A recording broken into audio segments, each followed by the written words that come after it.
it's so much easier, especially if you're an architect, to kind of just knock it down and start anew, because everything will be fresh and clean and straight and well assembled.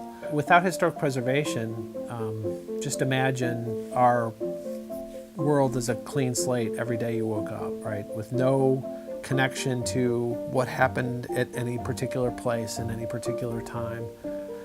To walk around in that space and kind of feel the light as it comes through those colored windows, it can be a very emotional thing. It can transport you to another time.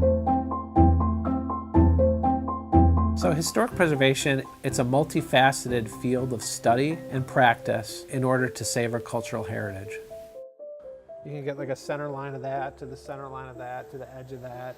To restore a building is to bring it back to a period of significance in the history of the building. That period of significance could occur any time between the building is completed and the present day. So how's that going to translate when we get to the elevation? So our program here at the school is a broad-based program that offers coursework in all 4 areas of study within the field of historic preservation, which would be preservation planning, architectural history, building conservation, and design. There's a reputation that we have as a school that when we work on site and we work on real projects, we are really working and we're really producing something that is field appropriate, professionally appropriate, is up to standard. All of the faculty members of our program are practicing historic preservation professionals from various aspects of the field. When I gave up architecture in my undergraduate, I found out that I could continue to study preservation as a non-architect. And that was exciting for me, and I thought, well, someday I'll pick it back up again, and someday just finally came. It was exciting to get so many different perspectives. You can start with just the people who joined the course. There was a cellist, there was lawyers, there were art historians, there were anthropologists.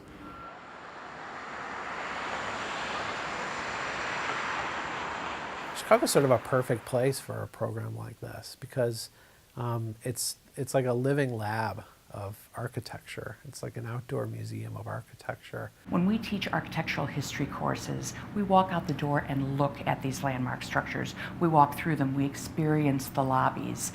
Chicago is a world-class architectural city.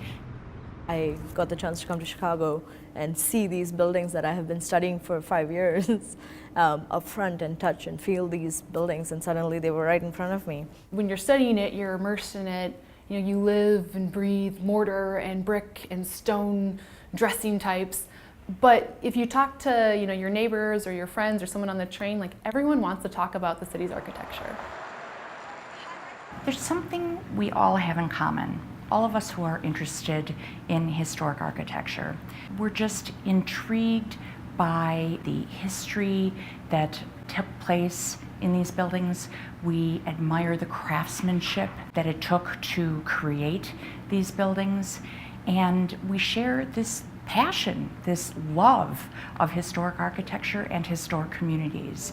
We, the faculty, are eager to share our experiences, and I think the students appreciate that, and they build their own love of historic preservation.